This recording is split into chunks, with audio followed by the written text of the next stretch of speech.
1980s, several hardcore bands, some with openly gay members or lead singers, began putting songs on their albums that defied the cultural norms and pushed limits on expectations regarding sexual orientation, gender identity, and gender expression, with strong ties to the anarchist culture at the time. This launched a movement, initially called HomoCore, and later, more inclusively, called QueerCore. Multiple bands, like the Dicks, the Big Boys, the Apostles, and the Nip Drivers, embraced the movement internationally, notably in London, and magazines and fanzines were formed dedicated to the queercore movement.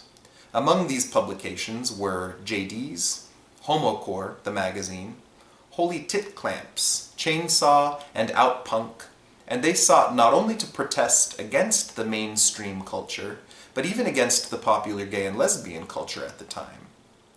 In the 1990s, compilations of queercore music were assembled and sold on cassette tape, including bands from all over the world.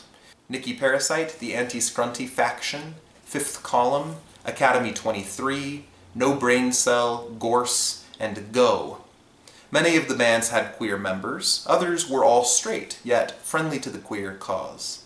Meanwhile, conventions for the magazine writers and fans were held annually at an event called Spew, held in various cities around North America. More bands continued to form, like God Is My Co-Pilot, Sister George, Tribe 8, and the Pansy Division, and several dozen more.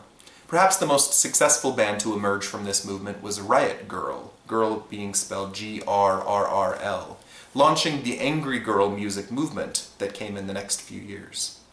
Many cities began having queercore nights at various clubs and events, and several week-long music festivals were organized in various cities, going by names like Homo A Go-Go and Queerruption. In the 2000s, there are still many queercore bands forming, some going by the genre of queer mutiny, though it is now much more culturally acceptable to be LGBT in the music industry. Several documentaries and films have been made capturing the bands, zines, and events from this era, which has sparked an entire movement in the music industry.